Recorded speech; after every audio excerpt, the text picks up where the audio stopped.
Okay, so we're back at the museum and I've clamped on a section of that teeth and now, on the outside diameter. And so now we're going to see how it rolls in. I've got Dan over here is going to rotate it and we'll watch. It's obviously turning the teeth and these are rolling in pretty decently. And I can see how much clearance they have. I still think there's quite a bit of clearance, and of course I haven't cut the root diameter off yet, but I'm just seeing how well that rolls back. Can you roll it back the other way, Dan? Yeah.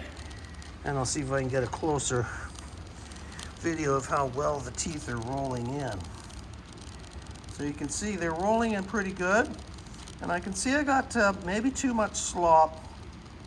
You can also see the sort of variation between the centers on the teeth. And so I think I'm going to make them just a little wider than what is here right now.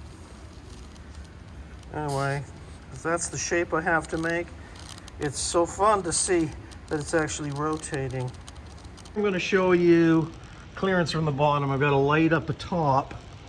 So Dan's going to start spinning that, and we're going to look at our clearance here. Other way, Dan.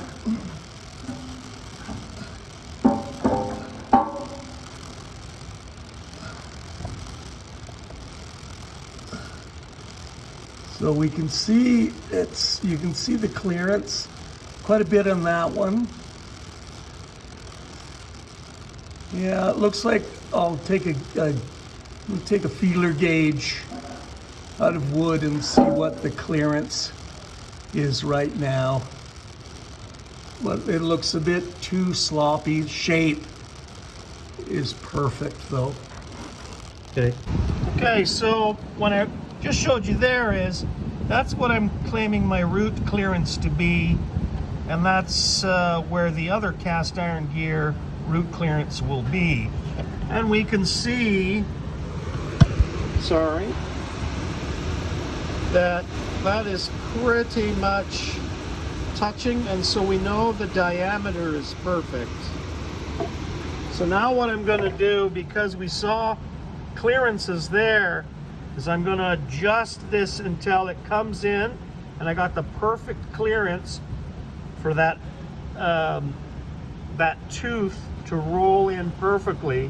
Once I've got that clamped in place, I'll just trace on the bottom here the existing cast iron gear, use that as a reference so that my dihedral pitch line here has the exact clearances that I want for the tooth shape. And they've got an extra set of logs. They're bringing the river up 3 feet. One has to remember that it's an amazing place to work. The waterfall right beside you. Okay, so I've cut the clearance. You can see now I've got root clearance. So I've slid the teeth in until there's no clearance. Dan's going to start rolling, and we're going to see if that's the right size. It looks pretty good. Things are rolling in very nicely. Okay, come back, Dan. You can sort of see the way that this is sort of displayed. And most people don't come down in the basement here because it's really just quite confusing. And so what we're really trying to do here is make much more of a demonstration area. And I mean, you got to remember that this spot right here has beautiful natural light windows. We have a waterfall, dam. And so this guarding here used to just go straight across. And so there was no distinction. So now we've created this sort of little niche area. So now this turbine here has been jacked up out as a display of the workings. And now people can come up and actually see this. This is a non-moving component. And you can now come back in here and have a seat. This is the flower elevator. And so it really is now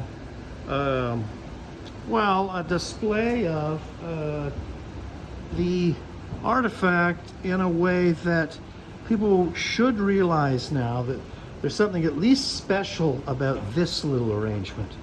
Dan is now working on setting up a gate here so that the millers can come through a gate here, which they normally had to jump over to check the mechanism prior to everything. And so we're super excited. The museum opens on the 18th, and well, there's not much we couldn't have done anything quicker because we couldn't spin that until the ice thawed. We can't spin it until the river level comes up and Parks Canada puts in all of the logs and allows the flume area, which is under our feet right here, for the tank to come up to the water level to run. But I'm gonna go back and start shaping the teeth, and let's see what happens.